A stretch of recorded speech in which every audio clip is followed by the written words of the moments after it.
Welcome to Indiana Sports Beat Radio, brought to you by the Hard Truth Distilling Company in Brown County, Indiana. So for the thousands in attendance and the millions watching around the world.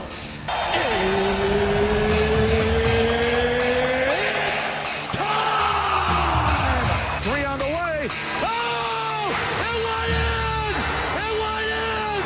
And Indiana wins the ball game! Know your role and shut your mouth, you jabroni! Float game for the win! Ayler's gone. Goodbye. Touchdown, Indy. Woo! IU. America. They got a football team now. Pretty simple. I win. Google me. You know that I'm the cream of the crop. Now, from the Hard Truth Studios, here's Jim Coyle. Hey, everybody. Welcome aboard. Glad to have you in another edition of Indiana Sports Beat Radio coming to you on this Wednesday. Glad to be along as things are rolling. The Pacers, one game away from the NBA Finals as they get the win last night to put them up 3-1 with 3 games to play. So they've got 3 shots to win one game. Of course, 2 of those games will be up in New York. They'll come back to Indiana for one, and we'll see what the Pacers can get done. Hopefully it won't go seven games, but it's going to be a dogfight, no doubt. We'll certainly find out. Talk about that as well as much more. Tonight is the big event at Huber's down in southern Indiana in Starlight and Borden area. And we'll all be down there, the entire crew. I'll be there as well as all of the guys from the Hoosier.com reporting on everything that is said and done. Both head coaches from Indiana will be there, football and basketball. Darren DeVries, the new head basketball coach, the first opportunity for most of those people to get to see him. Then, of course, you've got Kurt Cignetti, who is Kurt Cignetti and will probably bring down the house. So we'll looking forward to that.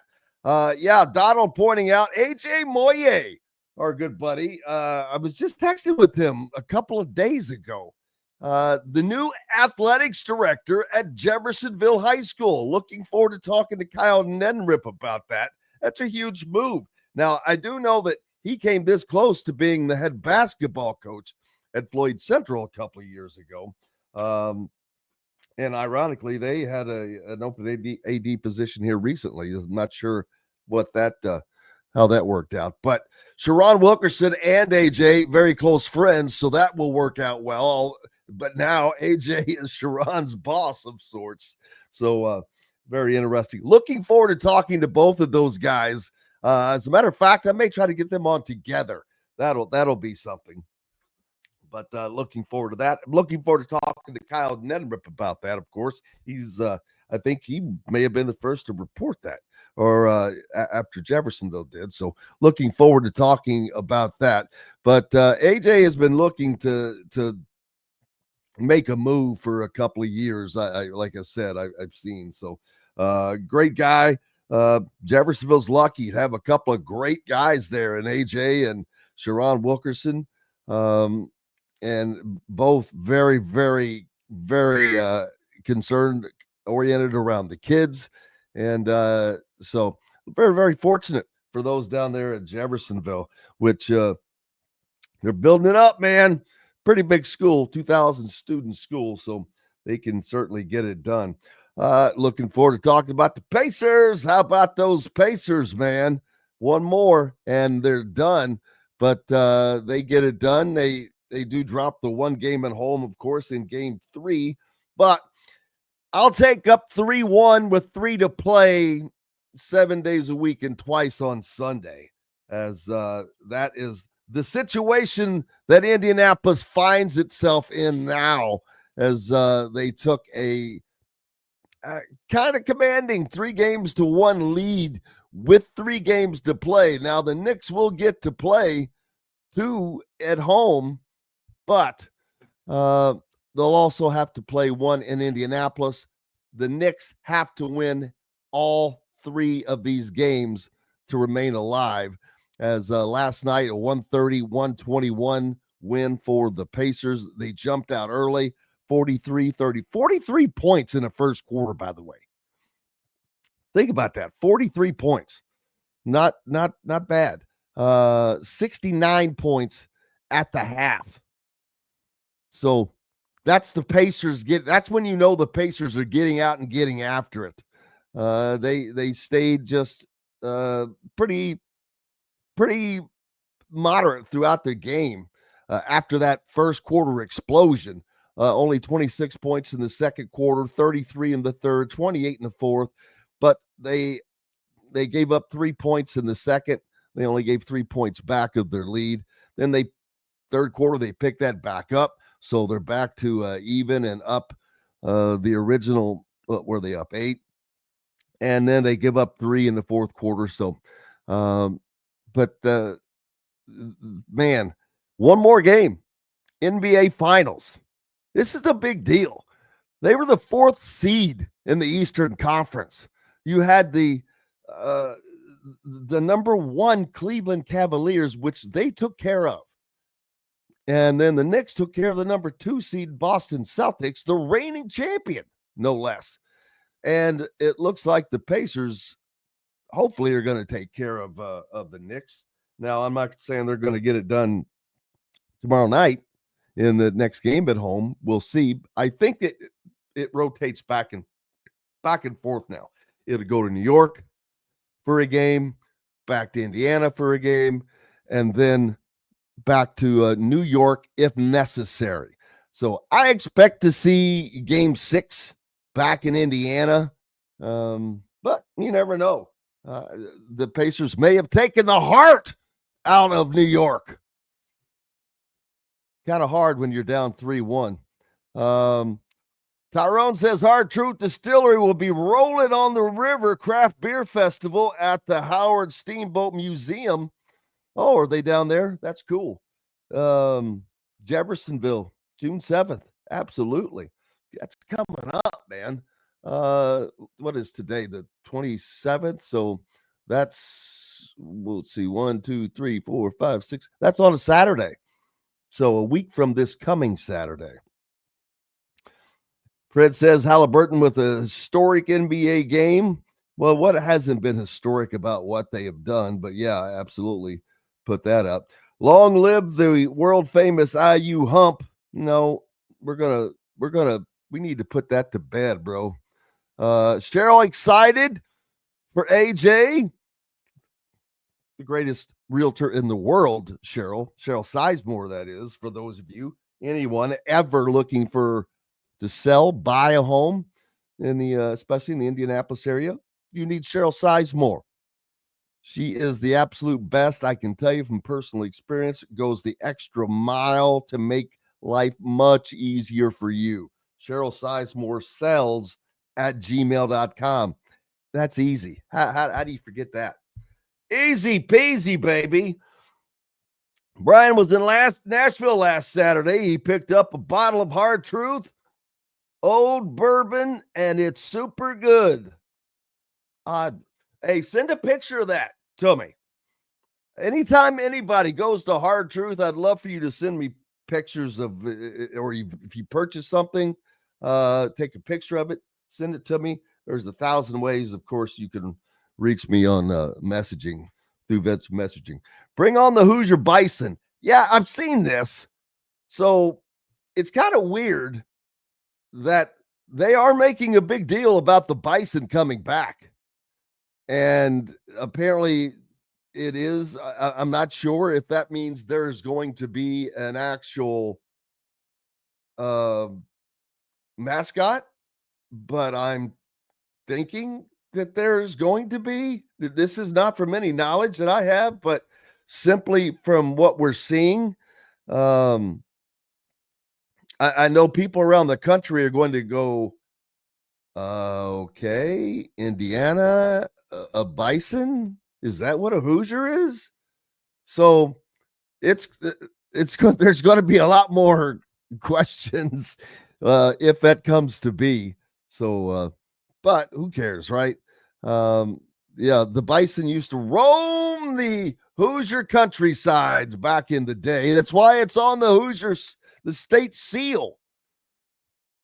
A lot of people don't realize how far this was the West back in the day, people. Indiana was the western frontier. At least they thought it was. So there's that.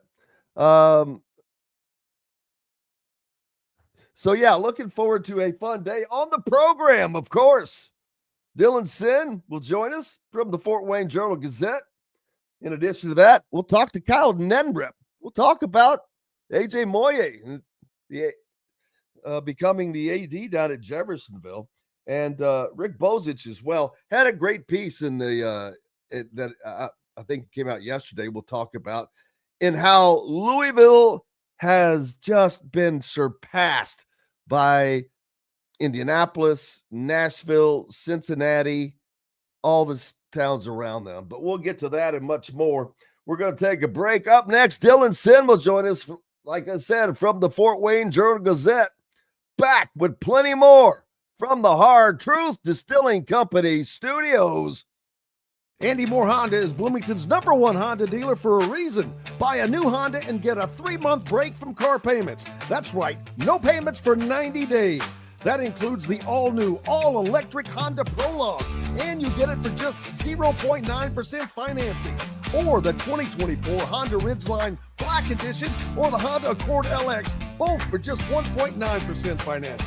Get more to your door from AndyMooreHonda.com, Bloomington's #1 Honda dealer and your best place for new and used vehicles. If you're looking for a new home in the Indianapolis area, you need Cheryl Sizemore from Brick and Ivy Realty. Cheryl Sizemore has over 2 decades of experience, and that could be the difference in getting the home you want in today's tough housing market. Reach out to Cheryl at CherylSizemooreSells@gmail.com or 317-701-0838. That's 317-701-0838. Let Cheryl Sizemore sell or find your new home today. Located on 325 acres in beautiful Brown County, Indiana, Hard Truth Distilling Company is the biggest and the best craft distillery around. While Hard Truth is already known for producing internationally awarded whiskeys and spirits like Hard Truth Sour Mash Bourbons, Sweet Mash, and Hard Road Ryes, as well as their cinnamon vodka and the always popular toasted coconut rum. Hard Truth Distillery offers so much more. With a full-service restaurant, ATV, and distillery tours, as well as live music, you can spend an entire day at Hard Truth Distillery while making your entire family or group happy. And that's the Hard Truth.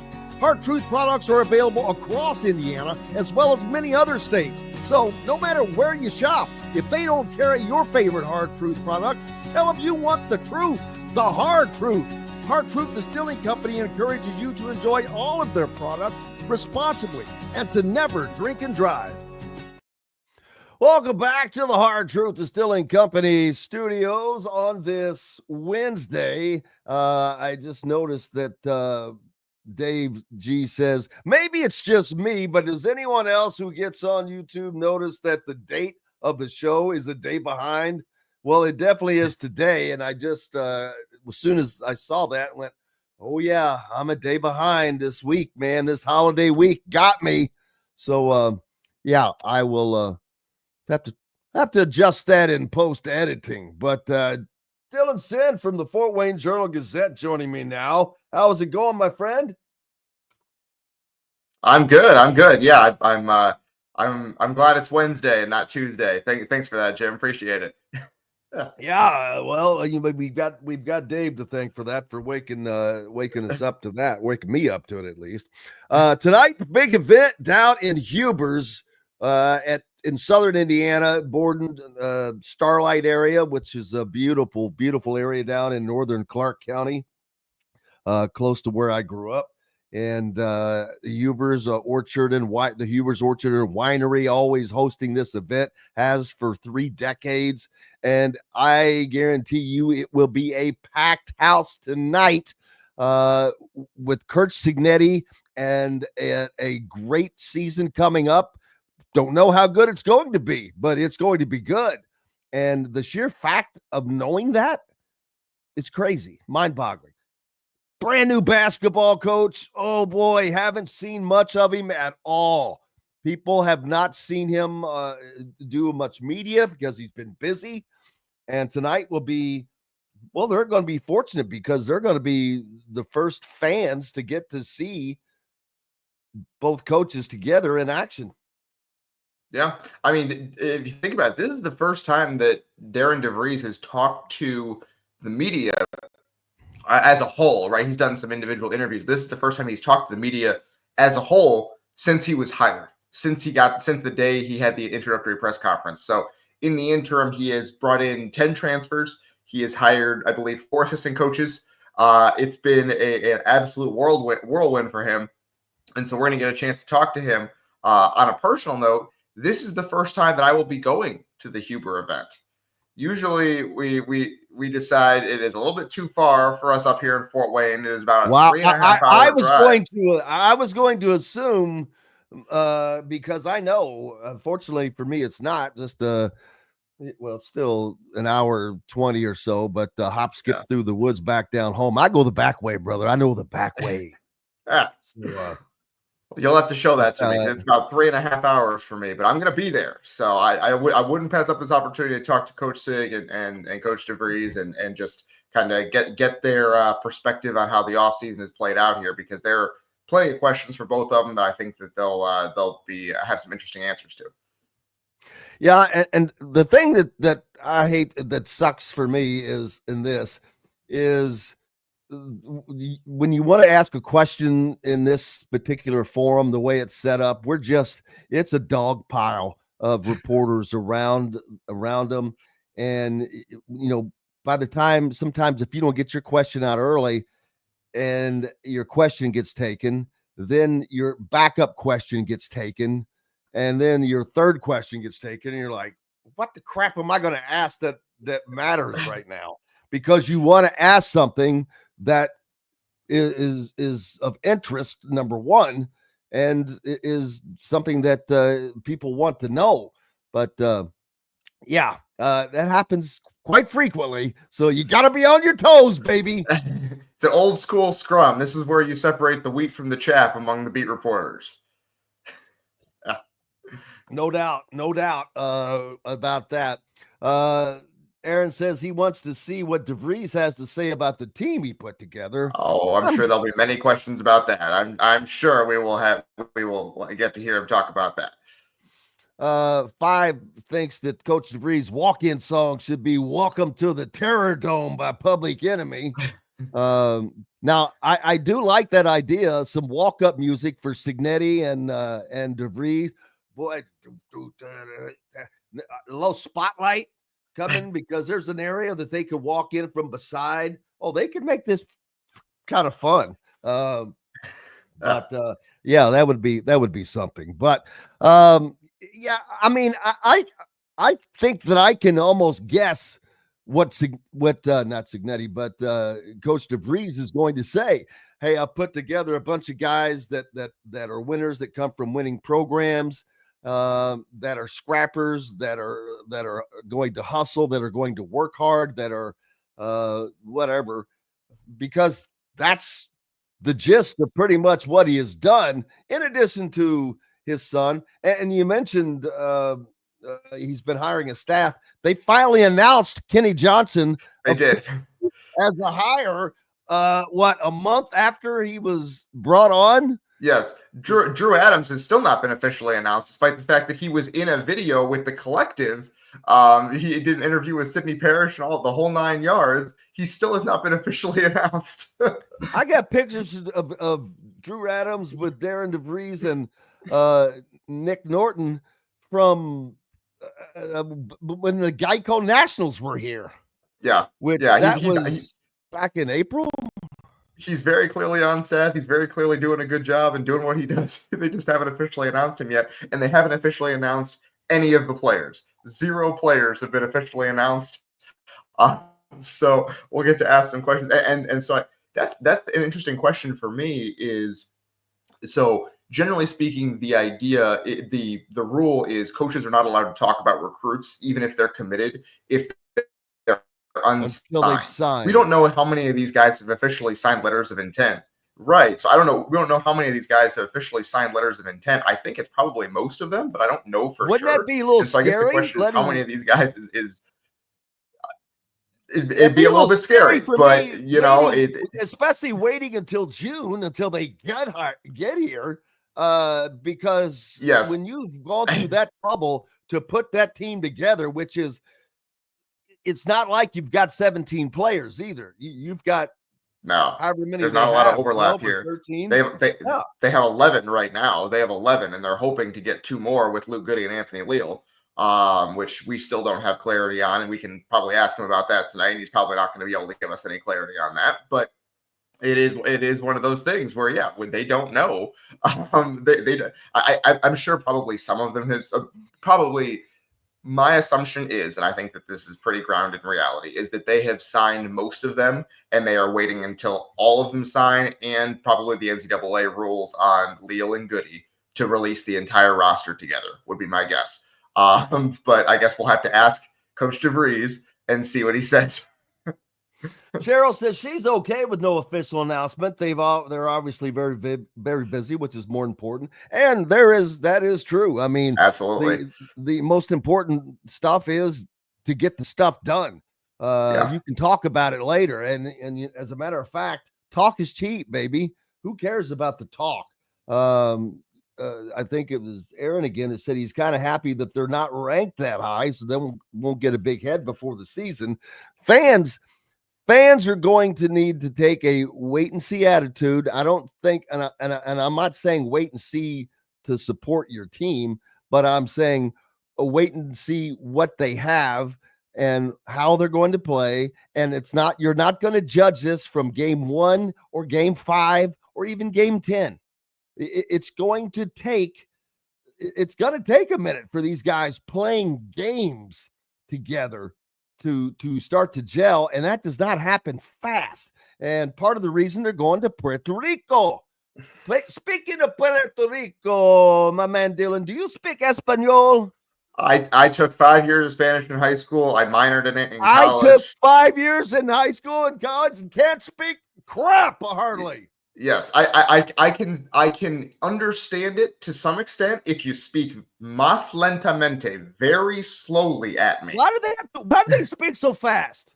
Well, I think that's one of those things where native speakers just speak really fast, and it's hard for people who are not fluent to understand. Like you and I probably speak English very fast. Well, I wonder if it appears that way. Yes, and I think with some people it probably does. But there are also a lot of people that speak very deliberately. But it seems anytime someone is speaking the Spanish language, Mexican more maybe than, I don't know. I haven't been around enough Spanish people, I guess. But it's 100 miles an hour, it seems like. There are no breaks between the words. It's like, this is one long-ass word, man. And I'm like, okay, I'll hear a few words in there. I'm like, oh, yeah, I know that. But yeah, Puerto Rico, week-long trip, and I'm probably going to plan on going because of the opportunity to be around the team and for a week. I'm sure that there'll be some things that we can get but. Oh, come on, Jim. We know you're going because it's a great vacation in August. We don't have to pretend that you're going for journalistic. I didn't go to the Bahamas, man. I didn't go to the Bahamas. I have not gone anywhere, but this one's a little, I'm surprised that they're making it this long. This is a week-long trip. Yeah, and 8 days. Like they're there from the 5th through the 12th. It's a week plus a day. They are there. For fans, I mean, that's a commitment. Yeah. I mean, that's a serious commitment, dude. I don't know if there are packages that are for less than that. Yeah, so I was kind of looking at the website yesterday because they when they released the statement yesterday announcing the trip officially, they put a link in there for ticket packages. I think you can. I think you're supposed to buy, as I'm looking at it right now, you're supposed to buy like packages to all 3 games, and maybe they might have single games later on. But yeah, because the package here has tickets to all 3 games, tickets to 2 pregame events, and tickets to a send-off as they go back home. But it also includes a 7-night stay at your hotel of choice, and it costs about $3,700 for the entire week. And I think that is, I don't see any single game packages on here. I might be missing it, but yeah, this is for fans who want to really experience the whole thing. So it is, as you said, a commitment, capital C, with that.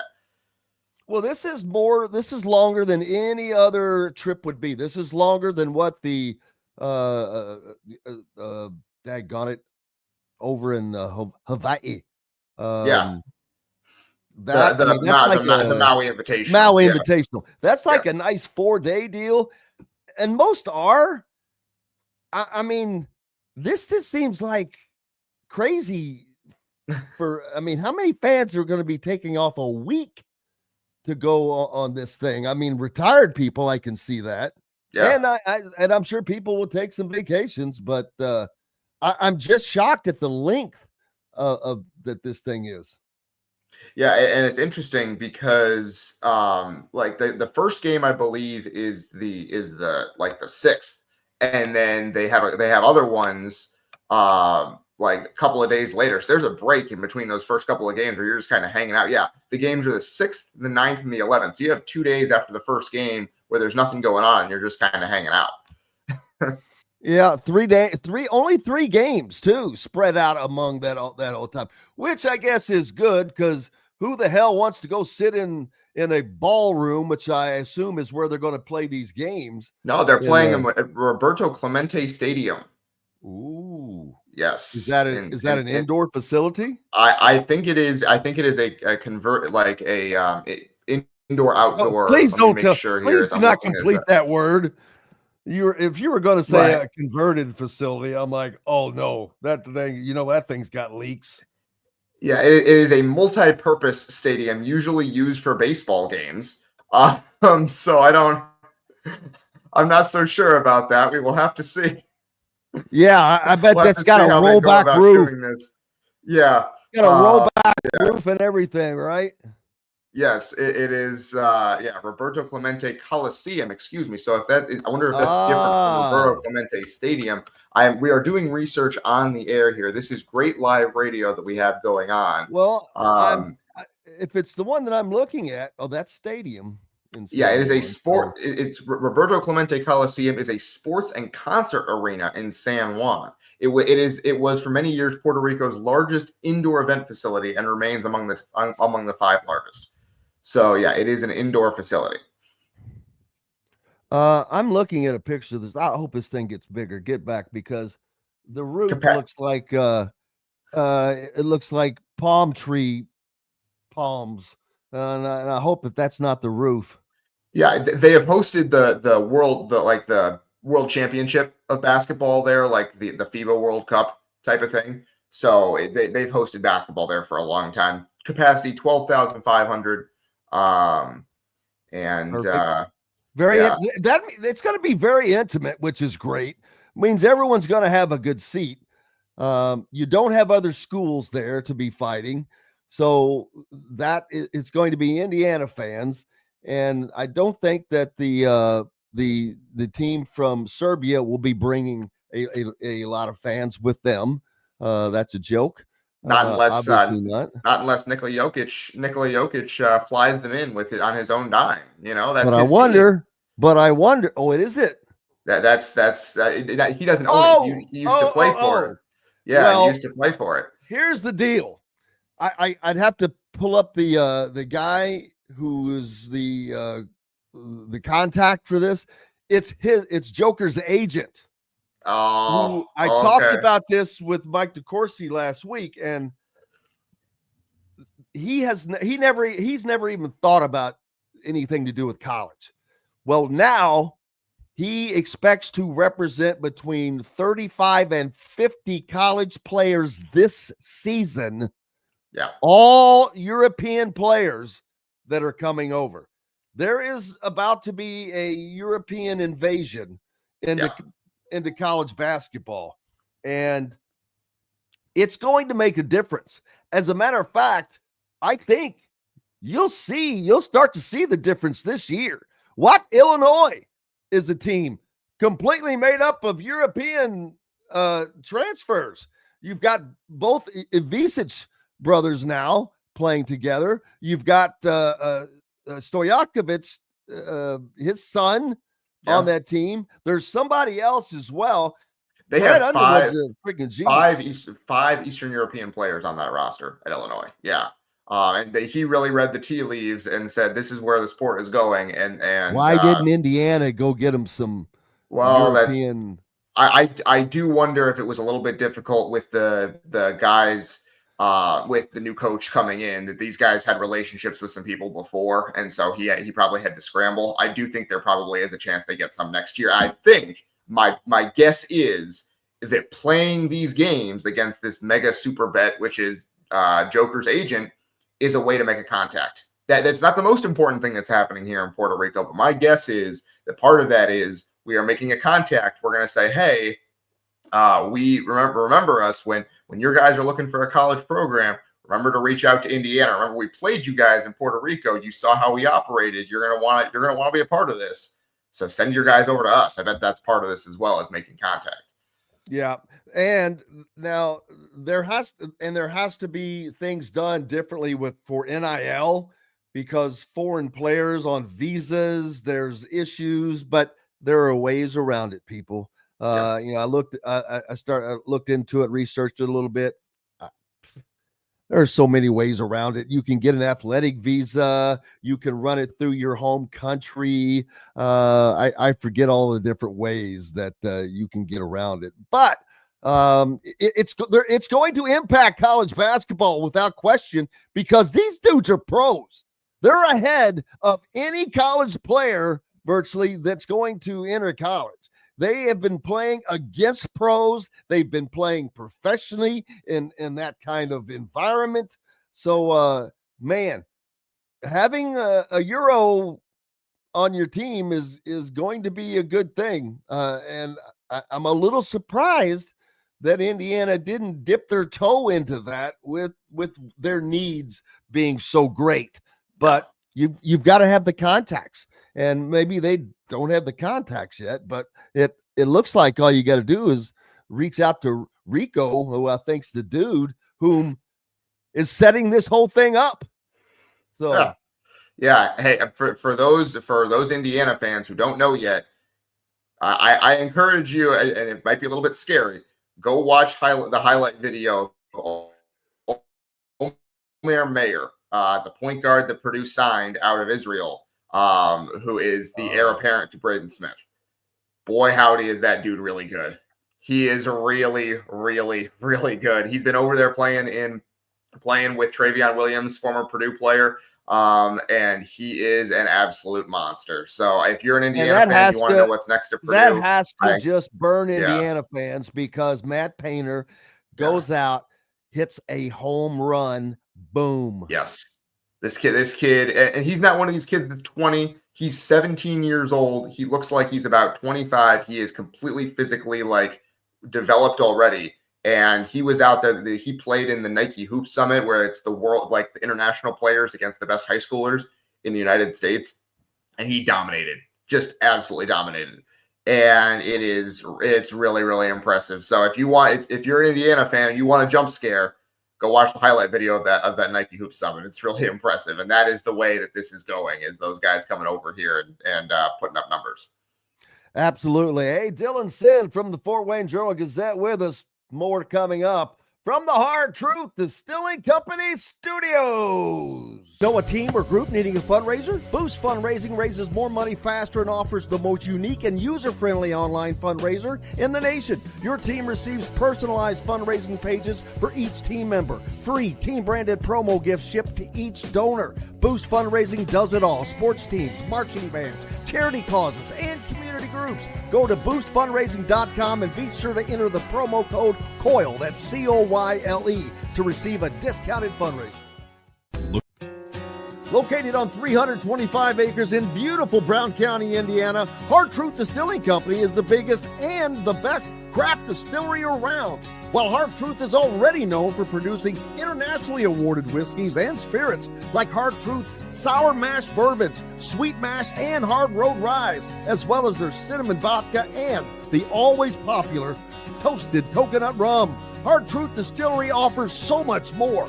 With a full-service restaurant, ATV, and distillery tours, as well as live music, you can spend an entire day at Hard Truth Distillery while making your entire family or group happy. And that's the Hard Truth. Hard Truth products are available across Indiana, as well as many other states. So no matter where you shop, if they don't carry your favorite Hard Truth product, tell them you want the truth, the Hard Truth. Hard Truth Distilling Company encourages you to enjoy all of their products responsibly and to never drink and drive. Welcome back to the Hard Truth Distilling Company studios on this Wednesday of this holiday week. And yes, it is the 28th, not the 27th. So that's sneaking up on us. But that also means Huber's tonight. Huber's Orchard and Winery down in Starlight, Indiana. Both Dylan and myself. You should have got a head start, man. You should have joined me in the studio today. You would have been 2/3 of the way there. It would have been easy for you. But hey, Dylan, he probably, I'm pretty certain that I can say he drives more miles to cover the Hoosiers than anybody, because I see him at a lot of events and I know where he's coming from. And every time he's in Bloomington covering, I'm like, oh, you poor sucker. You got that. I just made that drive. I had to go up to Fort Wayne, which is a beautiful place. Don't get me wrong, but it's not as bad of a drive, not nearly as bad of a drive as it used to be. Yes. With I-69 and then up on the other side of Indianapolis. As long as you get through Indy good, you roll. I mean, 3 hour, I shouldn't say that, but 3 hours for me. Yeah, I can do it in 3 hours. Yeah, 3 hours ish is about what it is for me. You just got you get on 69 and you just cruise for the most part. Like you said, the only problem is you get off on 69. It's usually exit 200 from Fort Wayne, and sometimes it can get a little bit backed up around there as you're getting ready to get off. But generally speaking, I do okay. We're going to add a little bit, maybe 45 minutes to an hour to it today. So we're going to see how that goes. We're doing an ultra marathon, if you will. You'll be fine, my friend. You'll be fine. I'll guide you. I'll guide you. I appreciate that. That's why I'm a guest every Wednesday, because you're looking out for me. It's because you're great. And I think about all the fans, because all of Indiana's, the majority of their fans that show up to games are from either the Indianapolis area, the northern Indianapolis area, Fort Wayne. And now I know there are people that come up from Evansville. It's a drive, but it's not like Indiana's the only college that's a drive. But there are plenty, though, that, like, say, Kentucky, their crowd was within an hour and a half, I would guess. Louisville is an hour away, so there's a big chunk right in Lexington and out on the route of Lexington. So they're fortunate. Same with Louisville. They're more of they're not really a travel destination. Most people there already in town. So Indiana, more of a traditional university with people traveling in the RVs and all of that. But well, we've got both guys speaking tonight. What's Curt Cignetti going to say? He's not pressure. It's kind of hard to ever have freaking pressure as the football coach in Indiana, but he's coming off of 11-1 regular season, 11-2 college football playoff appearance, and I'm going to put the pressure on him to repeat. And I saw my guy, Andy Staples, and I can't wait to get Andy back on. And I want to get him on, say, with you, Andy, with On Three, of course, one of their national football writers. But I saw he released his CFP predictions, and He only had 3 Big Ten teams in, did not have either Indiana or Illinois Interesting. or Iowa, and he did have James Madison in. Interesting. I was like, wow. That's that interesting. caught my eye. It caught my eye. I'm telling, not that James Madison's not a worthy program, obviously. Curt Cignetti left it in good stand. I mean, he got there, but he really pumped it up, and they beat the crap out of North Carolina last year, scored like 70 on them. And I can't wait for somebody to score 70 on them this year. That would be great with Bill Belichick watching his girlfriend just have a come apart up there in some suite. But yeah, this is going to be there's no way I see the Big Ten not having 4 teams in the college football playoffs, because I think there are too many that are going to be good. They've got Oregon up there. They don't even know what Oregon's really going to be like yet. They've got to replace their quarterback. Yeah, well, they're starting a quarterback who he played 5 games as he was a 5-star recruit, granted, but he played 5 games as a true freshman. It was pretty mediocre at UCLA. Transferred, sat out last year, and then was the backup last year, and then is going to start this year. And you're thinking he's going to lead you to the top of the Big Ten. I don't know. And then Ohio State, of course, is probably going to be there, but they lose almost everyone from that defense. Like their team last year, the strength of it was not really the offense, although the offense was good. It was the defense, which had a whole bunch of 6th-year seniors on it because they came back for one more year. And so they're replacing a ton on that defense. And then Penn State, which we know Penn State's going to be pretty good. I think Penn State has a really good chance of, quite frankly, winning the national championship next year. But that's one team, right?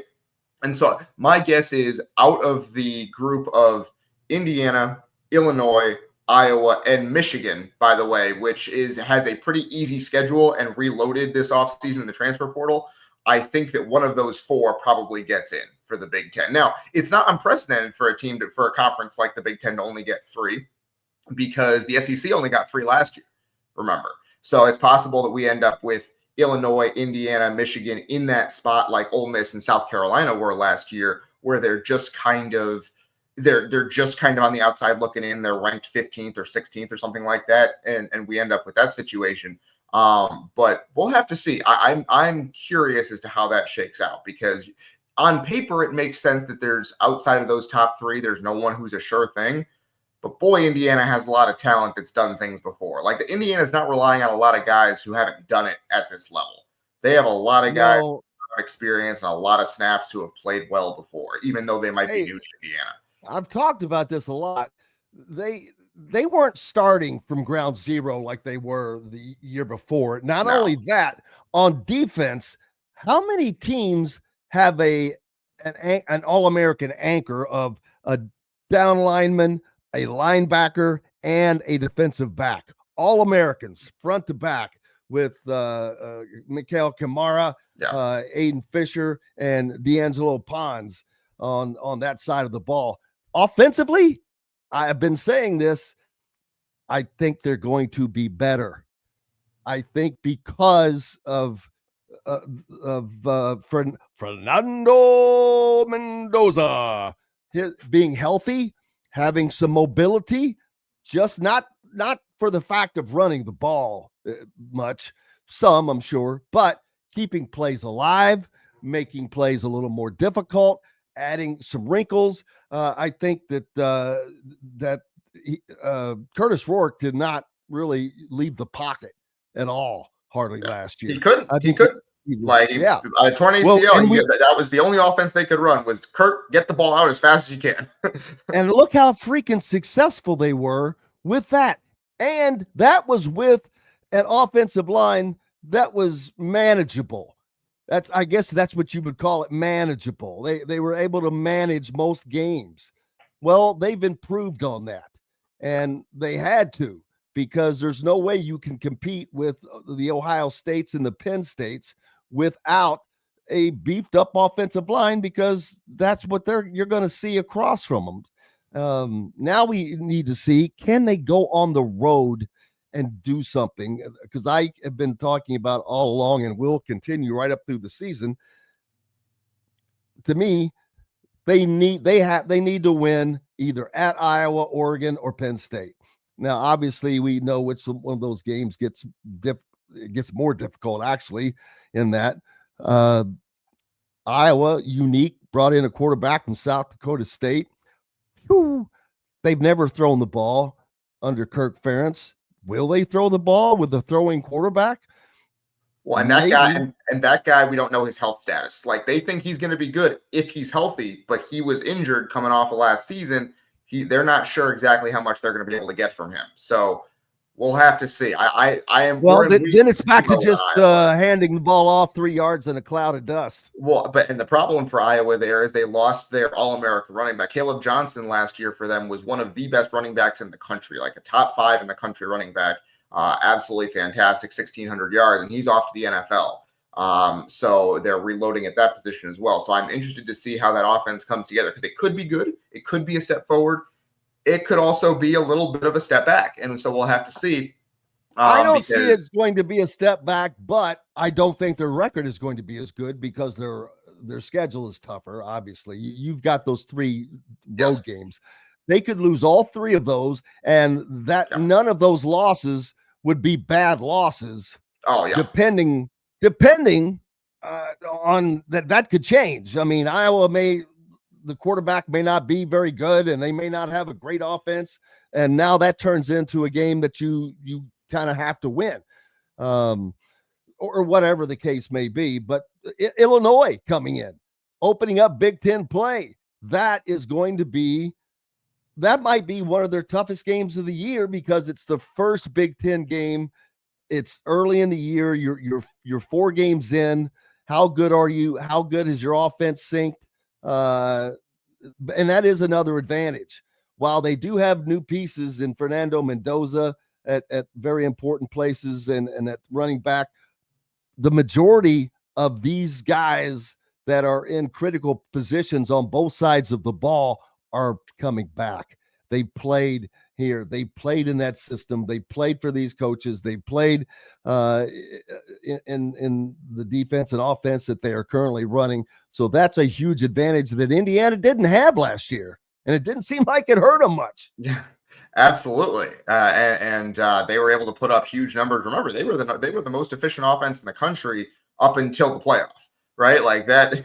That was one of those things where it was like you look at the stats and there's Indiana right at the top, despite, as we know now, playing with a quarterback who is playing on a torn ACL and a bunch of guys who were never offered high Division I scholarships out of high school. It really, really was impressive what they were able to do, and the fact they were able to retain Mike Shanahan as offensive coordinator. Quite frankly, the fact they were able to retain both coordinators was a sign of how serious they are. And then obviously the strength and conditioning coach as well with Derek Owings, retaining him. It is that they've done everything possible this offseason to convince the college football world that they are serious about making this a multi-year run, right? Like, there's nothing else they could do this offseason. The only other thing they can do is go out there and win a whole mess of games again this fall. So no one's going to believe it until it happens outside of Bloomington. But if Indiana goes out and win a bunch of games again, you can go back and look and say the signs were there for anyone who wanted to see them. Indiana's defensive coordinator is now making more than when Indiana signed Tom Allen as head coach to take over.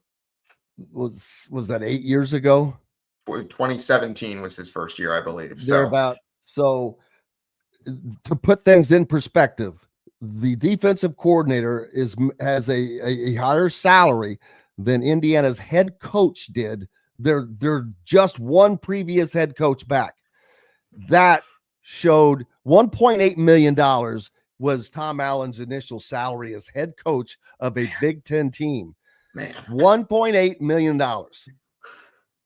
There are probably 20 coordinators in the country making more than that right now. Yeah. But that showed you Indiana didn't give a flying crap about football.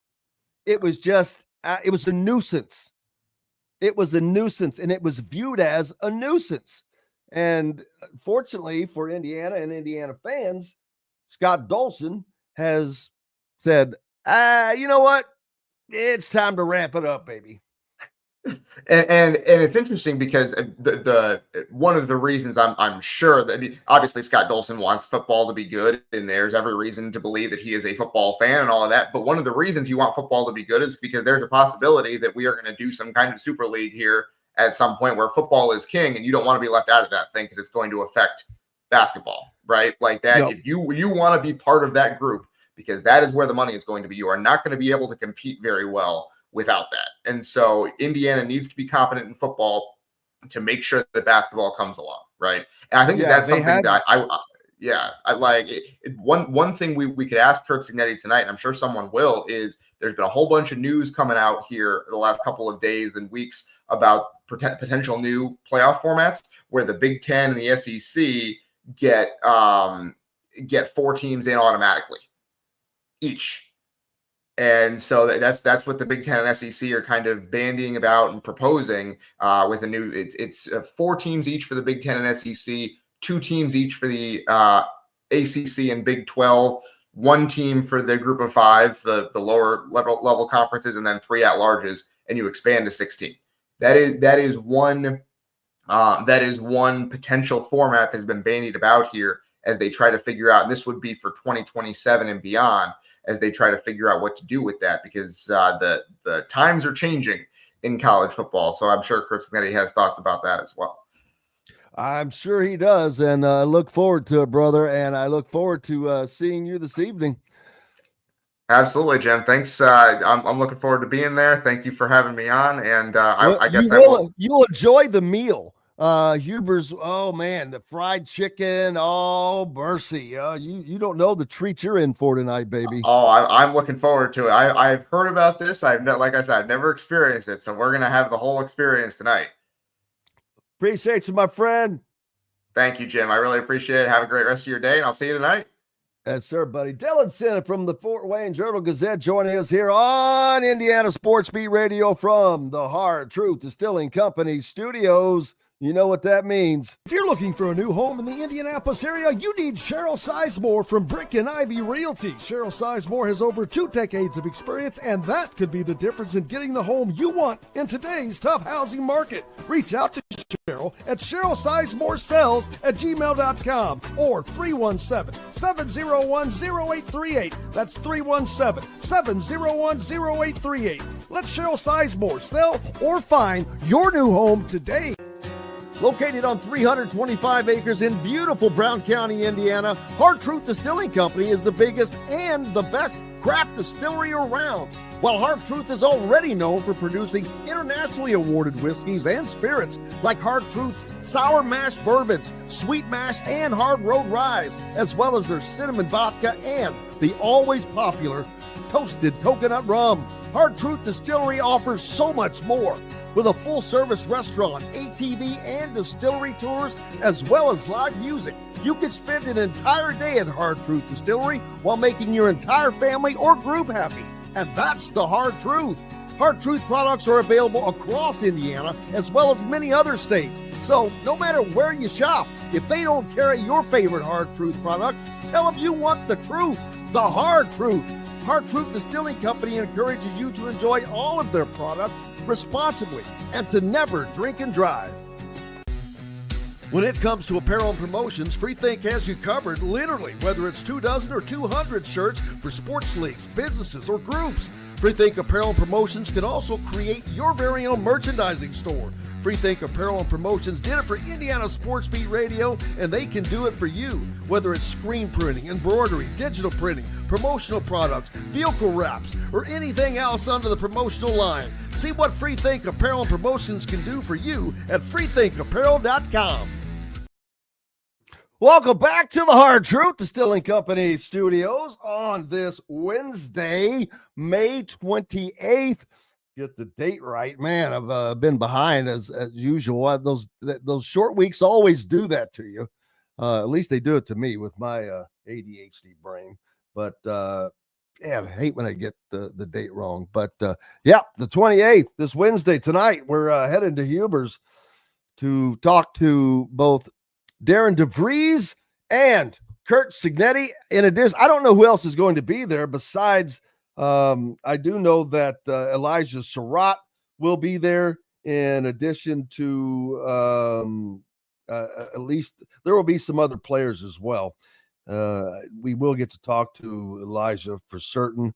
And I think that, let's see. Oh, Aiden Fisher, the All-American. Kyle Neddenriep from the Indy Star joining us now. We're trying to get us joined in. He doesn't have his camera and microphone set up just yet as he is working on that. Looking forward to talking to him about AJ Moyet, who is now the athletics director for Jeffersonville High School. He previously was up north at Valpo as an assistant after being out in California for several years, working at the Mamba Academy. Kyle Neddenriep from the Indy Star joining us. Yeah, a little surprising about AJ yesterday, Kyle. Saw you. I don't know if you broke the story, but I know you were on top of it. Yeah, I didn't break it necessarily. It was out on social media, but just, wrote a little bit about it. Obviously, a lot of interest in AJ Moyet in Indiana on whatever he does. So, thought that was. Did you know he nearly became the coach at Floyd Central a couple years ago? I do remember. I remember hearing that. I did. Yeah. So obviously, he has interest in getting back in the high school game and was able to do that at Jeffersonville, and we'll team up with Shiron Wilkerson there, and pretty cool. Just a couple IU guys who people. They're very close. They have a very close relationship. I know that the year before when Jeffersonville made a great run, did not win the state title, but AJ was all the way down in wherever they were playing, somewhere down in. It wasn't Evansville, but it was down in the far west part of the state. But he came. Oh, they were playing against Pat Graham and Evansville Memorial. But they're tight. But I always thought that AJ wanted to be in college coaching. Making this move kind of takes him out of the coaching pathway. Yeah, it does. So that's I hopefully we'll catch up with him and kind of ask him about that. Obviously, you mentioned the Floyd Central interest, and so that kind of shows he was wanting to get back into the high school world, and he can do that. He can do that at Jeffersonville without getting into the coaching world necessarily, which I think would be appealing to me, at least if I was wanting to be in a role of an administrator, which he is now. So, but yeah, that's pretty awesome for him. He goes into a situation where, a lot of momentum at Jeffersonville, and a lot of, it seems like the last couple of months they've had all kinds of celebrations and winning the state championship kind of puts you in a different light, I would say. And especially in boys basketball at a school like that. So, it's pretty cool timing. I don't know, who knows how next year's team will be. It's cool. Shiron's going to be there though. And I think it's good. They'll have that stability and kind of be able to rebuild. Rebuild may be the wrong word, but kind of build back after winning that state championship. So, but yeah, pretty awesome. And obviously his name still resonates a lot around here. That's for sure. Yeah. And you wonder, is Jeffersonville kind of loading up to kind of make that run? It's hard for schools in the southern part of the state. It takes a lot to get too much notice because it's dominated by the Indianapolis area schools. A lot of the times, a lot of the better athletic teams come out. It's such a huge area, though, too, because we're talking Noblesville, Zionsville, Carmel, all of Indianapolis, Greenwood, that's a huge area to draw from. And so the Southern Indiana schools kind of get kicked to the curb a little bit, but Jeffersonville's not your typical Southern Indiana school, man. That thing has like 2,000 students. Yeah, I mean, and I think that area it's different to me in basketball than football. Definitely, Central Indiana dominates for the most part. You'll have teams come in and win occasionally, but not often at the 6A level. But in basketball, it's to me, it's still fairly well spread out. I mean, there are more teams here in Central Indiana, and the consistent talent night in, night out is better here. You're going to have teams with records that aren't spotless, who have a chance to go all the way to the state championship. Jeffersonville, to me, they were as good as any. The last couple of years, they were, I considered them a local team. I mean, they were playing up here so often. They were, competing with the best teams in the state. Nobody was really surprised. I mean, their talent was very high. And then once Singleton came back, they were the best team, as they showed in the state championship. Arguable, they could have gone 5-5 against Fishers, I think, if they played 10 times, but they got it done when it mattered. But yeah, I think, doing that, elevates you to another status. And, when New Albany had Romeo and they won state, and, we know good teams can come out of that part of the state and in that sport, for sure. So, I would expect Jeffersonville to, I don't know how they'll be this year, but I would expect them to kind of, reload and continue to have good teams. I don't think Shiron will let them just, fall off the map at all.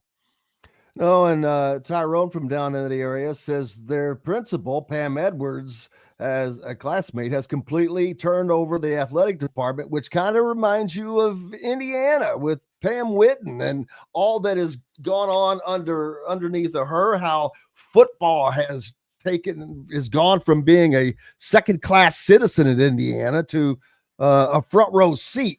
And Jeffersonville is one of those schools that boy, like they could be a sleeping giant in so many sports with that kind of size, which I know it doesn't compare to, say, Carmel, but a 2,000 student high school is higher than your average high school.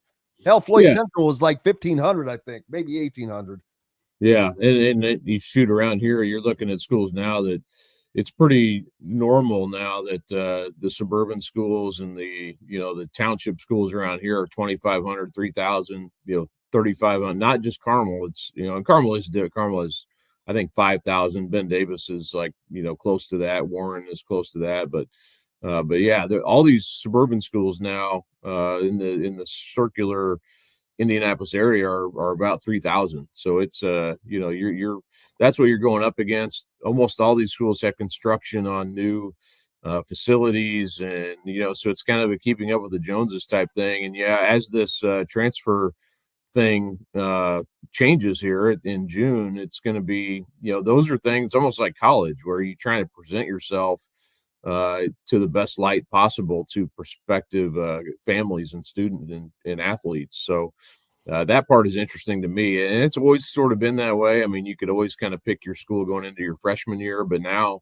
with this transfer thing opening up, you can basically choose your school as going into your junior year and even your senior year, although you would have to sit out 30 days. But yeah, that's that part of it too. I think the facilities and looking the part and all the things that go into it. I mean, I know that's important in every, but especially around here in central Indiana, where the schools are so close to each other, you're kind of battling for those kids.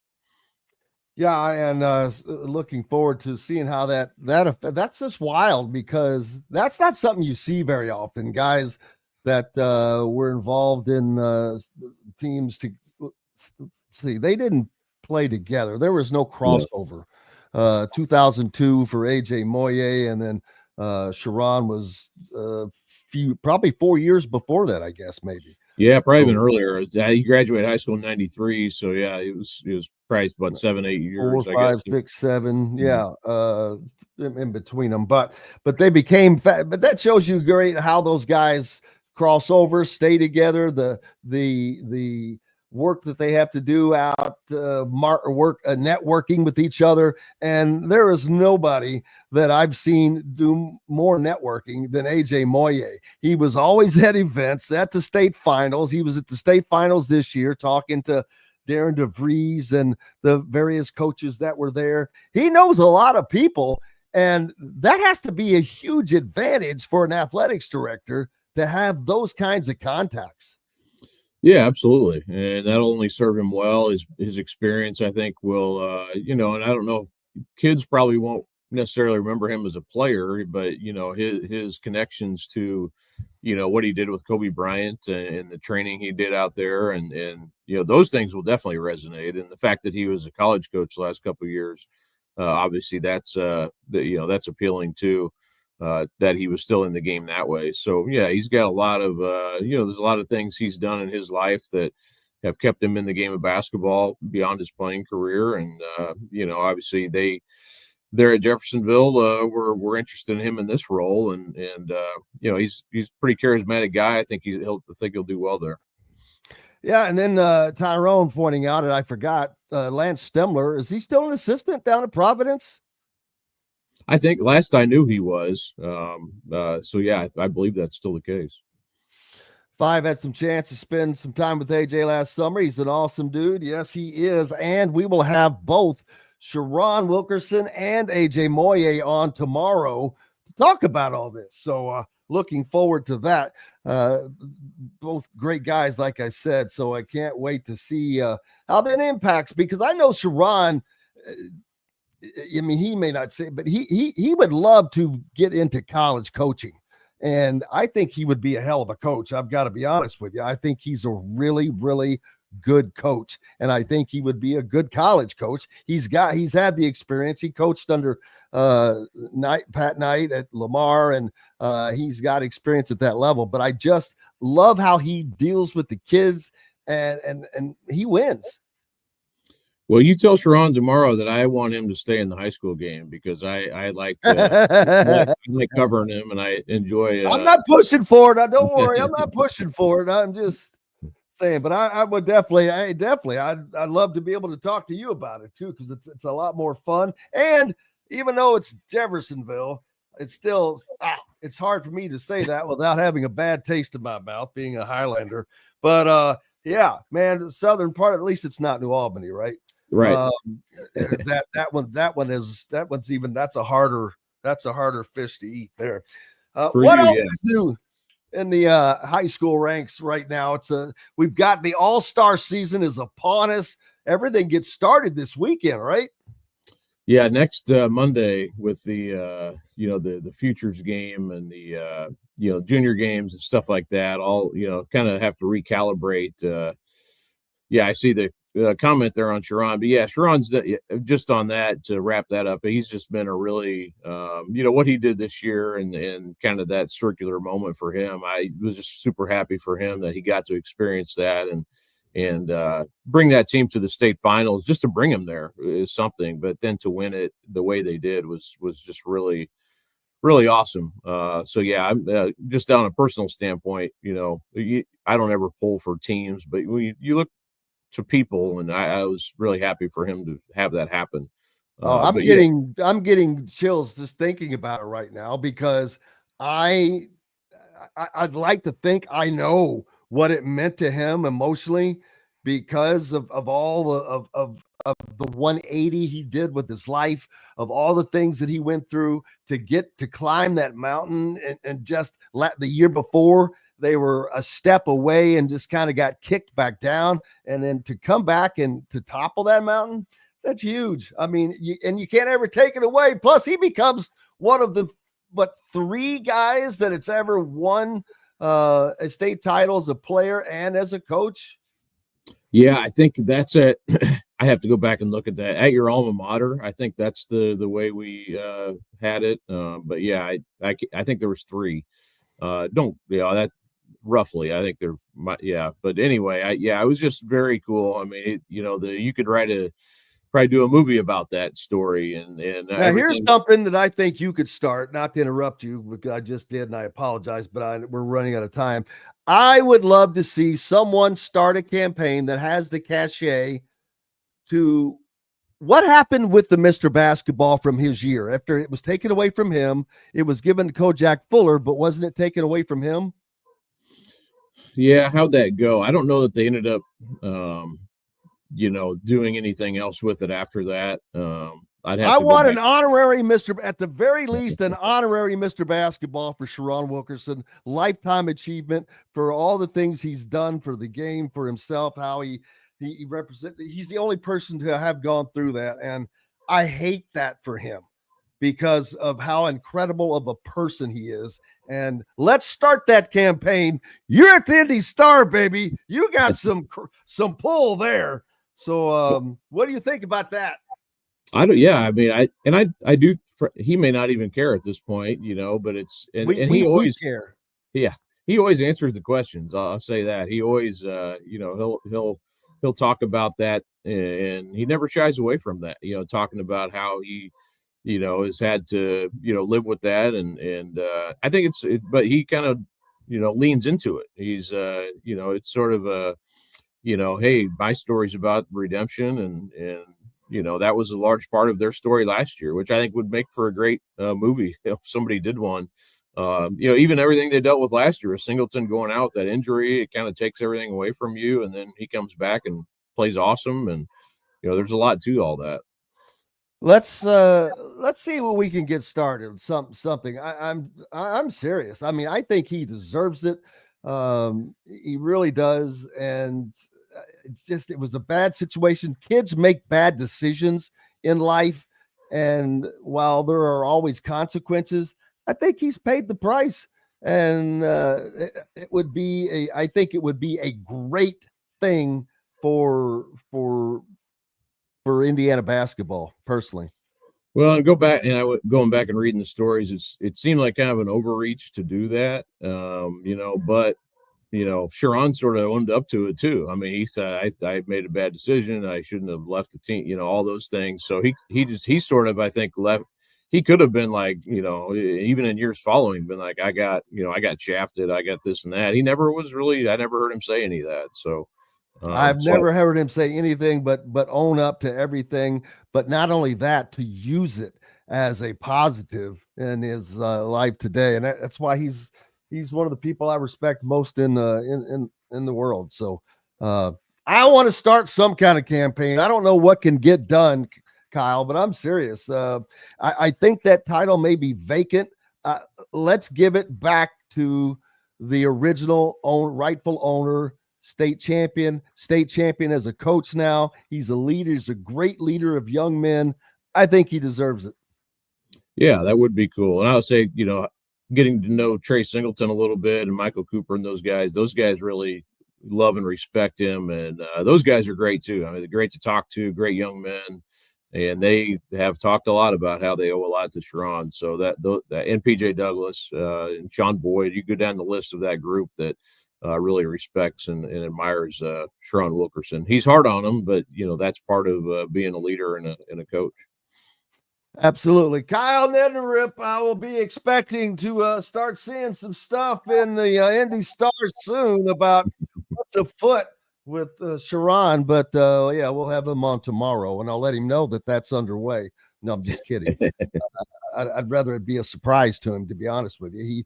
He'd probably put the kibosh on it just because he is that kind of a person. But appreciate you. Make sure you're giving Kyle a follow and keeping up with all that is going on in the high school basketball, football ranks as we get closer to All-Star breakout here in a few days. Appreciate you, my friend. You bet. Thanks, Jim. Thank you, sir.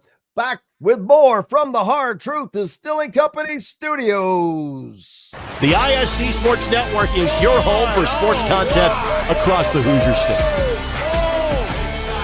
Find us live on TV and streaming or archived on our website and our app. The ISC is your one-stop shop for the content you want to see, including high school sports, college sports, and other great events throughout the year. Subscribe to our streaming service and get access to it all. ISC. Local lives here. Know a team or group needing a fundraiser? Boost Fundraising raises more money faster and offers the most unique and user-friendly online fundraiser in the nation. Your team receives personalized fundraising pages for each team member. Free team-branded promo gifts shipped to each donor. Boost Fundraising does it all. Sports teams, marching bands, charity causes, and community groups. Go to boostfundraising.com and be sure to enter the promo code COYLE, that's COYLE, to receive a discounted fundraiser. If you're looking for a new home in the Indianapolis area, you need Cheryl Sizemore from Brick and Ivy Realty. Cheryl Sizemore has over 2 decades of experience, and that could be the difference in getting the home you want in today's tough housing market. Reach out to Cheryl at CherylSizemore@gmail.com or 317-701-0838. That's 317-701-0838. Let Cheryl Sizemore sell or find your new home today. When it comes to apparel and promotions, Freethink has you covered, literally, whether it's 24 or 200 shirts for sports leagues, businesses, or groups. Freethink Apparel and Promotions can also create your very own merchandising store. Freethink Apparel and Promotions did it for Indiana Sports Beat Radio, and they can do it for you. Whether it's screen printing, embroidery, digital printing, promotional products, vehicle wraps, or anything else under the promotional line. See what Freethink Apparel and Promotions can do for you at freethinkapparel.com. Welcome back to the Hard Truth Distilling Company studios on this Wednesday. Grateful to have Rick Bozich with us from WDRB.com. Great piece out there right now that we'll be talking about here in a minute that he talks about Louisville having so many opportunities to keep moving along with other metropolitan areas in the region, competitive-wise, and how they've just kind of missed the boat a little bit. But and it's worthy of reading, but we'll talk about that in a second.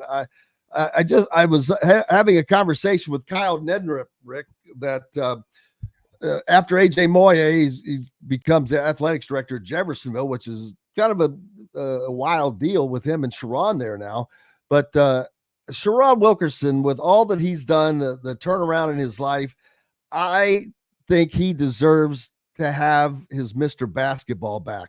I don't think anybody has it, because when he quit the team and they took it away from him, rightfully so, they gave it to Kojak Fuller, who ran into some big time trouble with the law and had it stripped from him.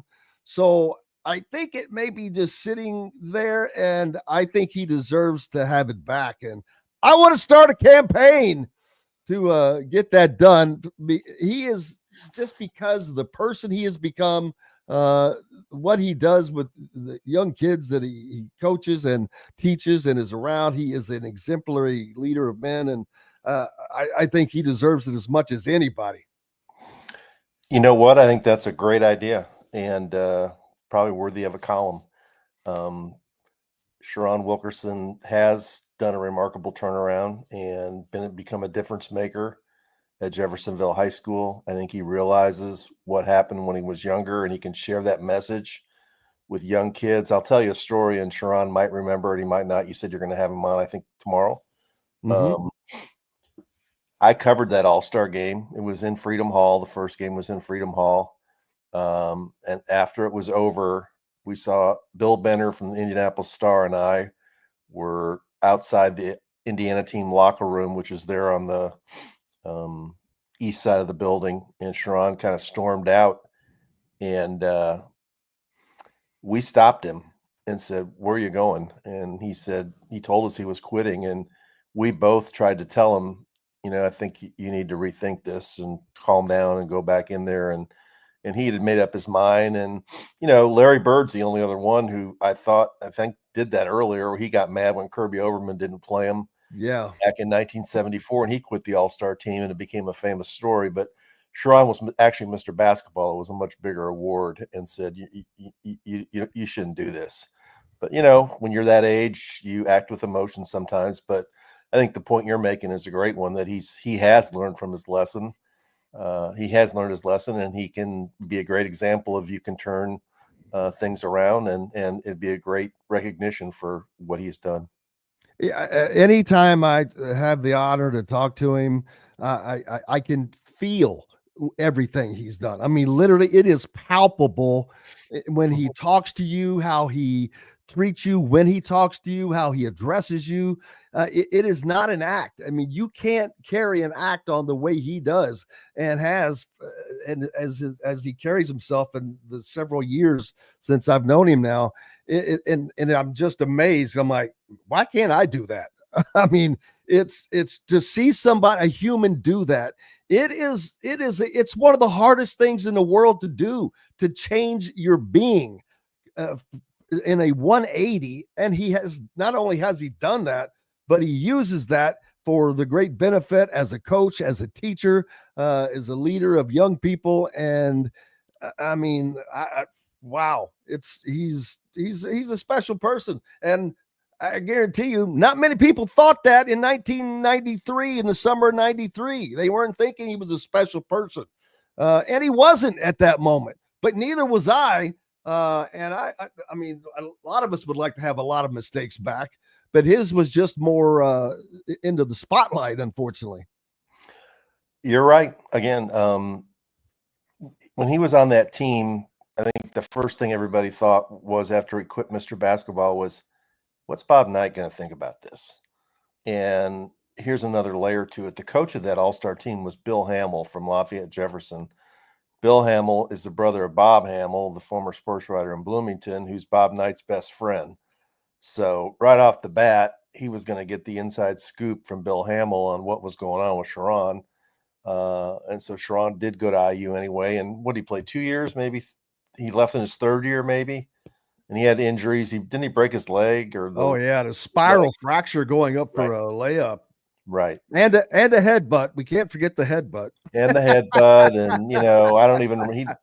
He ended up, where did he go? To some college in Texas or something? I don't remember. I forget where he ended up. Man, from that point on, he's figured it out and done a lot of great things in his career. And ironically, he coached under Pat Knight at Lamar, and that's what he starts to credit, I think, with his change and turnaround. And I'm like, are you kidding me? A Knight had to do with turning this around, which is another awesome story in and of itself. But he credits Pat a lot. They're very tight.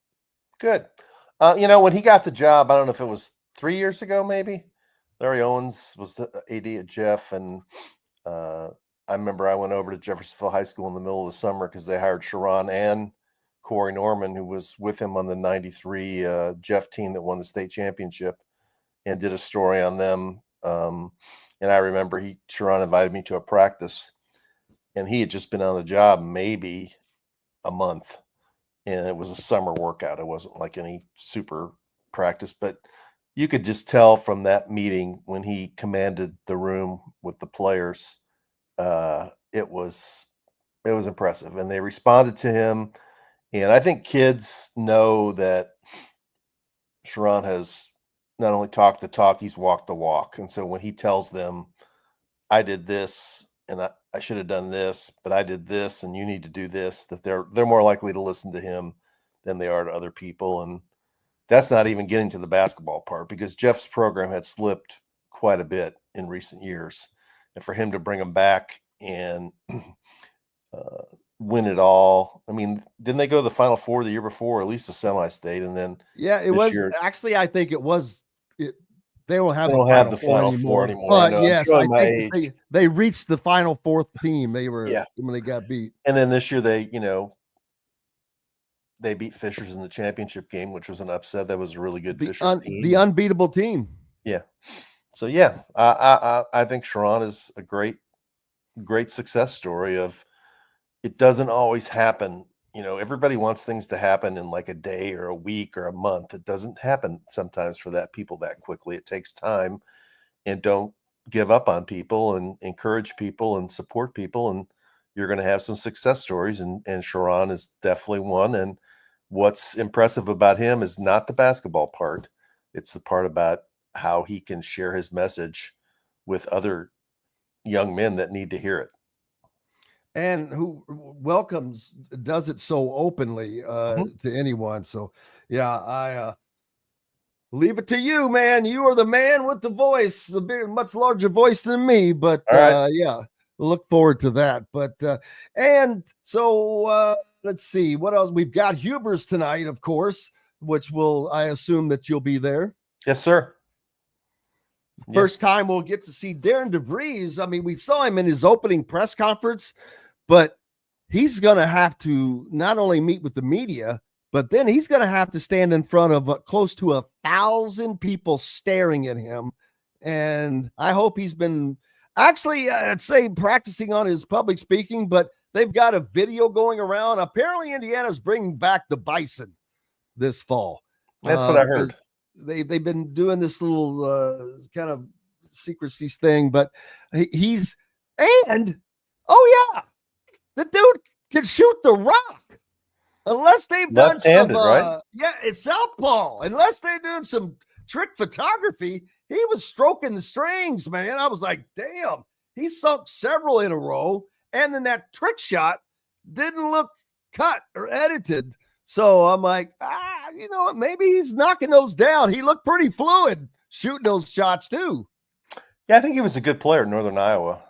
I think he was one of their better players when he played there, and Northern Iowa has a good program in their conference and at their level. And yeah, it'll be his introduction really to the fan base. This is always the first thing, and as we've been talking about for several weeks, Signetti, we know he can get people rocking and rolling. So DeVries better bring his A game. And I think there's going to be some players there. Didn't we just get a text that there's going to be at least one or two football players there? Aiden Fisher and Elijah Surratt. There you go. And I'm pretty sure some of the members of the basketball staff are going to be there in addition to Darren DeVries. And they just officially announced Kenny Johnson yesterday. And then today, Drew Adams, it just came out. They officially announced him. What is the time on this? It happened at about 11 minutes ago. Right. So, Indiana men's basketball coach Darren DeVries announced the addition of assistant Drew Adams, who has been with him from the get-go. Right. But you still haven't announced the guy from Tennessee, he's right? a Bloomington native. Yeah, I don't know what that's all about. There's got to be some reason for it, but yeah. And I remember last year, Leal and Miles Rice were there, and Sydney Parrish and another women's player were there. I'd imagine Sydney Parrish would be there again because she does a lot of stuff with Hoosiers Connect, and Hoosiers Connect now runs this event. So, right, isn't that Colin Hartman? He's part of that group too. So no, Colin's no longer with them. It Okay. is Tyler Harris is the executive director of that. He was the executive director of the Hoosiers for Good, which kind of just absorbed Hoosiers Connect, and Hoosiers for Good went away. Okay. So yeah, it's always a big crowd. People get there early, and it's always Scott Dolson will be there. It's a great fried chicken dinner. I'm looking forward to the fried chicken dinner, baby. I'm more chicken and noodles, but that's okay. We can share our thoughts after we. Well, get to you know talk to what? the coaches. They usually have the noodles there, don't they? They have. Yeah, they have in the past. Yeah, they have. No, you can't go wrong at Huber's. And that's a heck of. I don't know if that many other schools have a tradition like that. We talked about this last year. That it's a huge audience. Coach Knight started this thing with a small group of, I think it was all guys, a private meeting that was to raise money for the library, and it's grown into this. The first one I went to was Sampson was the coach. Sampson, and I think in Felicia Jack Leggett or Leggett Jack, whatever. I don't know. Pardon me for that if I got it wrong, but she was the women's coach, and it was actually over at the farm, and then it's moved over since then with Crean and Archie and Woody, and now DeVries. And it was really kind of the first indicator that Archie was a little bit in over his head because he was very uncomfortable in front of the group in public speaking. Yeah, not his forte, and it seemed like that carried over to coaching as well. Not exactly his forte, but it's going to be interesting. People are, what is Darren DeVries going to say about his team? I'm like, well, there's not a lot to say other than I said this earlier. I assume he's going to say, hey, we brought in a lot of winners, guys that played for winning programs, guys that want to win, guys that are great athletes, this and that, because there are no names. There are, that people are basing on. This is a Kirk Signetti kind of 2.0 deal for basketball, which hopefully, there's a possibility out of Tucker DeVries. There's a potential All-American there. So there could be, you don't know how this is going to turn out. Yeah, but they really haven't even announced all the players that are there yet, right? So dude, they're just now still announcing the coaches that have been with them for 6 weeks. I don't know what that's all about. It's interesting. It is funny. The details were released for Puerto Rico. WDRB going to spring for that trip, baby? I don't think so. Are you going? I don't know yet. It's got enough time. I'll work out something with WDRB. I'll do some reporting for them. All right. It'd probably be a good thing to go on. You get a lot of, you might get some access. I don't know. Yeah, you would think, but with IU, boy, I'd be afraid if you saw somebody on the beach and you start walking towards them. The next thing you know, you're getting tackled by the Secret Service. Nah, just kidding. When are they going, in August or July? August. It's in August.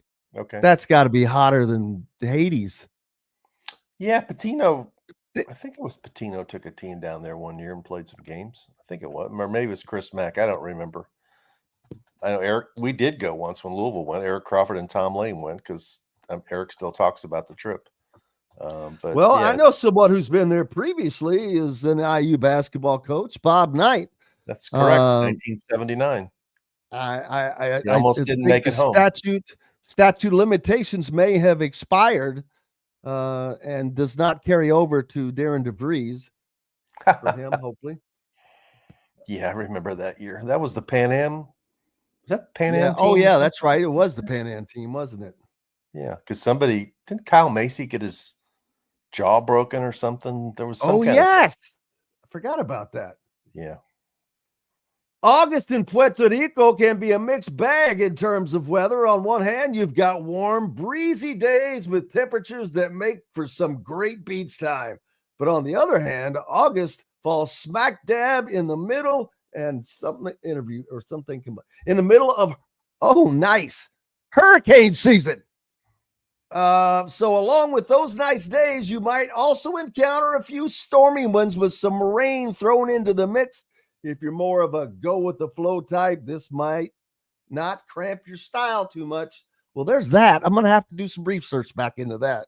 I thought it was later in the year, more like September was hurricane season. Louisville went to the Bahamas last year, and that seemed to really help their team. It was a good chance for them to kind of get a good evaluation on lineups and different players and things. And they won 3 games and got their confidence rolling. And I thought it's a good thing your first year when you get you have a whole new team to sort of get you a little bit of a head start on the season. Yeah, multiple of the guys that I've had on that are on the team this year, a couple of them talked about the need to bond, the need to get together, and they have to do it quickly and other teams have gone through this, so this is not unique, but they've got to do it quickly. They don't know each other. They haven't played with each other for the most part, and they have to come together quickly because the Big Ten is going to be brutal. But before that, you've got Louisville, you've got Kentucky. Then you come into a brutal Big Ten. It's going to have, I think Michigan is my favorite to win the Big Ten. But then you've got Purdue. You've got this Illinois team with 5 European guys. I don't know what even UCLA is going to be like. Who knows how many good teams there will be. UCLA's preseason top 15. Yeah, they're good. There you go. So Southern Cal's got a bunch of good guys out of the portal too. They'll be good. Oregon's pretty much always good. People are touting Ohio State and some of the guys they've gotten in the portal. The Big Ten's going to be strong. Michigan State, we didn't even mention them. They're top 3 or 4 in the league. Yeah, so it's going to be a tough year that they're going to have Purdue. to get We didn't mention quick. Purdue. They might be still the best team. Yep, there was some people have them ranked number 1. I think that someone mentioned earlier, Michigan got a player back after withdrawing from the draft, which is only going to strengthen them because they were already pretty good. And I think they're my favorite to win the Big Ten. Dusty May has just done a fantastic job, and I think he does a fantastic job managing things, keeping things on an even keel. Yeah, he is great at that. Yeah, I mean, I only haven't dealt with him that day that you were there for the game in Assembly Hall, but considering everything that was going on in the background that day, not only, about the IU job, and I think by then Woody had already been announced that he wasn't coming back, and Michigan was trying to win the Big Ten. He was great in the press conference, didn't duck any questions, answered them, looked people in the eye, seemed relaxed, didn't get uptight or flustered. So yeah, Dusty's a solid dude. Absolutely. Rick Bozich from WDRB.com is with us. Got to take a quick break. We got plenty more on the other side. Talk about growing metropolitan areas. Just finished the Indy 500 as well. And go back with more from the Hard Truth Distilling Company studios right after this. Andy Moore Honda is Bloomington's #1 Honda dealer for a reason. Buy a new Honda and get a 3-month break from car payments. That's right, no payments for 90 days. That includes the all-new, all-electric Honda Prologue, and you get it for just 0.9% financing. Or the 2024 Honda Ridgeline Black Edition or the Honda Accord LX, both for just 1.9% financing. Get more to your door from AndyMooreHonda.com, Bloomington's #1 Honda dealer and your best place for new and used vehicles. If you're looking for a new home in the Indianapolis area, you need Cheryl Sizemore from Brick and Ivy Realty. Cheryl Sizemore has over 2 decades of experience, and that could be the difference in getting the home you want in today's tough housing market. Reach out to Cheryl at CherylSizemooreSells@gmail.com or 317-701-0838. That's 317-701-0838. Let Cheryl Sizemore sell or find your new home today. Located on 325 acres in beautiful Brown County, Indiana, Hard Truth Distilling Company is the biggest and the best craft distillery around. While Hard Truth is already known for producing internationally awarded whiskeys and spirits like Hard Truth's sour mash bourbons, sweet mash, and hard road ryes, as well as their cinnamon vodka and the always popular toasted coconut rum. Hard Truth Distillery offers so much more. With a full-service restaurant, ATV, and distillery tours, as well as live music, you can spend an entire day at Hard Truth Distillery while making your entire family or group happy. And that's the Hard Truth. Hard Truth products are available across Indiana, as well as many other states. So no matter where you shop, if they don't carry your favorite Hard Truth product, tell them you want the truth, the Hard Truth. Hard Truth Distilling Company encourages you to enjoy all of their products responsibly and to never drink and drive. Welcome back to the Hard Truth Distilling Company studios on this Wednesday. The great Rick Bozich with us from WDRB.com. And if you happen to go to WDRB.com, you will see another great piece that Rick had out that talks about how the differences between, say, Louisville, Indianapolis, Nashville, Cincinnati, St. Louis, all these cities in the region that at one time were pretty much on par with each other. Rick, wouldn't you agree with that? I mean, Indianapolis may have been a little bit bigger, but with all things being equal, it was kind of the same. They didn't have the Colts. They had the Pacers. At Kentucky, Louisville had the Kentucky Colonels, which were on par with each other. Both won ABA titles in the early to mid 70s, going against each other. Great teams. The Kentucky Colonels, without a doubt, should have merged into the NBA. I didn't realize that John Y. Brown had owned the Boston Celtics at one time. I guess I forgot that. Hell, he should have brought the Boston Celtics to Louisville. Can you imagine that? Yeah, he would have never been. Yeah, he would have been the governor of Kentucky. That was right. He went from the Colonels to the Braves to the Celtics to the governor of Kentucky with Phyllis George as the Miss America. Yeah, he was quite an accomplished man. You know, my point. I mean, Cincinnati, I think, and St. Louis were on a different plateau because they both had Major League Baseball for a long time. And, you know, Cincinnati got the Bengals as an expansion team in the 60s. St. Louis has had the Blues. They've been up and down in football. They had the Cardinals and lost them to Arizona. Then they had the Rams and lost them to Los Angeles. But Louisville, I'd say, was fairly similar to Indy and Nashville. And in the 70s, Indianapolis was ahead of Louisville because they had unified county government with Richard Lugar as the mayor. And before he became a U.S. senator, and the business community there with the Simons and other people were determined to do some things. And I mean, they built the RCA Dome before they even had a team. I mean, that's how ambitious they were, you know, and the Colts became available and they pounced and brought them in. And Nashville, I mean, I'm pretty sure they got the team from Houston, right? That's who they got. Became the Titans. The Houston Texans became the Tennessee. They played in what, Memphis for 2 years? Played in Memphis for like 2 years until they got the stadium built. And now they're so ambitious that stadium is considered outdated, and they're building a dome stadium in downtown Nashville because what the hell are they going to do at the stadium they have? They're going to tear that down. They're going to tear it down. They want a dome stadium so they can host a Super Bowl and they can host Final Fours and things like that. So we're going to be in Louisville 3 hours to the south and 2 hours to the north. We're going to be sandwiched by two teams that are super ambitious and aggressive. And Nashville also has obviously hockey. And you think, what's the connection there? It's not a hockey hotbed, but it became one because somebody decided they had an arena downtown that needed an occupant, and they brought a pro team in, and they are probably at the top of the list when baseball goes from 30 teams to 32 teams, which will happen, I think, in the next 4 or 5 years. Nashville's going to get a Major League Baseball team. So, and Louisville, it took forever to get the arena built downtown. Howard Schnellenberger had to push and push and push to get him to build the new football stadium. Schnellenberger got here in 85. The football stadium wasn't ready till 1998. It's not really, there's not ever been enough political and business will in this town to go out there and take a chance on something. We have two soccer teams. One, the women's team is at the highest level, and the men's team is at the same level as Indianapolis. Obviously, University of Louisville stuff is, at the top level in college football and college basketball. But in terms of professional sports, it just hasn't happened here. Yeah, in Indianapolis, looking for let's see, what is it? USL?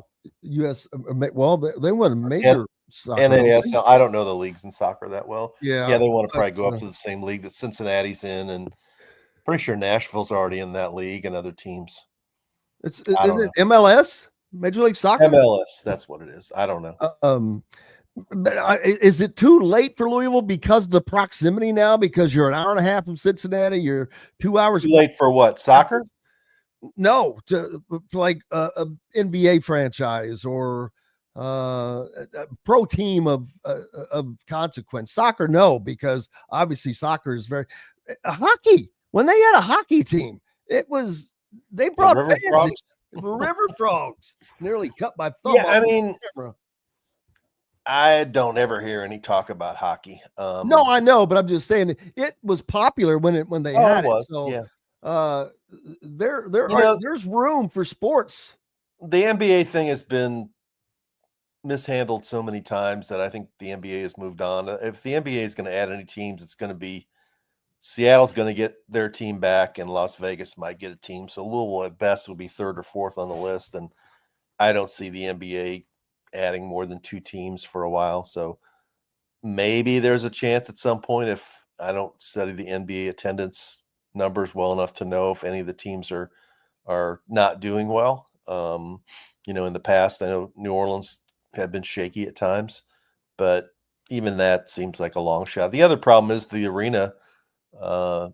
Louisville has first call for all the dates, men's and women's basketball team, and I have a hard time believing the NBA would put a franchise in an arena where the team has third call on the dates. So probably not going to happen. Yeah, and unfortunate, but there's enough going on. Well, look at it. I mean, Indianapolis is the same thing. They built the RCA Dome without having a team. They tore it down and built Lucas Oil. They're going to be on there from the 50s. I think from like 58 to 69, Louisville hosted 6 NCAA Final Fours. That was the last time the Final Four was here. Indianapolis didn't host any Final Fours till 1980 when they had one in Market Square Arena. Next year, the Final Four's in Indy. That'll be the 9th. The Final Four goes to Indy more than anywhere else. Well, you got the NCAA headquarters there. That's another thing they've done. It's just a whole different mindset of Indianapolis is, let's go do it. Let's be aggressive. Let's make our mark. In Louisville, it isn't that way. There's not the business and political pull behind it, push behind it. And as I wrote in the story, and some people disagree about it because there were a couple business leaders in town who invited me to lunch after I'd written, I don't know, over the years, 8 or 10 columns about the NBA. And they basically politely but firmly said, you need to quit writing that. It's not going to happen. Indianapolis is different than Louisville's different than Indianapolis and Nashville because those cities are the state capital and the rest of the state wants those cities to do well. And Louisville isn't the state capital, and the rest of the state doesn't really care if Louisville does well. It was a fairly polite way of saying that the state was more inclined towards Lexington and Frankfurt and UK than it was towards Louisville, and they were right. And anytime there's been a chance to do anything with the NBA, it hasn't happened. And the talk of the Kentucky Colonels back in the day going to the NBA, apparently it's from reading your article, it wasn't as clear cut as a lot of us thought that it was. I mean, probably most of us thought that John Y. Brown said, all right, I'm just going to take the money. I'm not going to deal with it. They were losing money. I'm not going to continue to lose money. But there were other things involved, obviously, that the current teams in the NBA maybe didn't want them in there for various reasons, etc. Yeah, that's what a couple people said. Some of the other NBA teams didn't want him in, and John Y. Brown's son, John Y. Brown III, wrote me a very nice email and basically said that, the team was a money-losing proposition, and the other business people in town no longer wanted to stay behind it at the same level that his mom and dad did, and they just couldn't afford to keep on doing it. And I wasn't here then. I got here a few years after it happened, 2 years after it happened, but I just know that at some point, the people in Indianapolis, whoever they were, made a decision that Indianapolis was going to become a major league sports town, and they took risks and they accepted the challenge and they did it. And Nashville the same. I mean, as I just said, what reason is there to think that Nashville's a National Hockey League town? Somebody had to believe that they could make it happen, and they did make it happen. And you have to have somebody who's a dreamer and a little bit of a like against the grain person to say, I'm going to go out and do this. And it's happened in Indy, and it's happened in Nashville. It's happened in a number. I mean, Memphis has a NBA team, right? I mean, those cities are all a little bit larger than Louisville, but not like it's some kind of, they're not Houston big or LA big or whatever. They're a little bit bigger. And Louisville's surrounded. They're like the hub of spokes of wheels with Indianapolis and Cincinnati and Nashville and St. Louis and Chicago, all within 5 hours or less of driving distance, where you can get every professional sport that there is. So, and the other part of it, I think that's sometimes overlooked is that in this area, there's a divide. You're either like a Kentucky fan or a Louisville fan, or you might be a Western Kentucky fan, or you might be an IU fan in Southern Indiana. If you got an NBA team in here, it'd be something that everybody could be a fan of. It's more of a unifier than a divider. But hadn't happened. So, I mean, how popular are the Pacers in Bloomington right now? Very, very popular. They're popular everywhere, I'd say. Yeah. Yeah. I mean, you're going to see about to go to the NBA Finals, man. Yeah. I know. Alex Pillow. Alex Pillow. Alex Pillow was wearing a Tyrese Halliburton jersey in the parade, and I think he was wearing it again later at another time.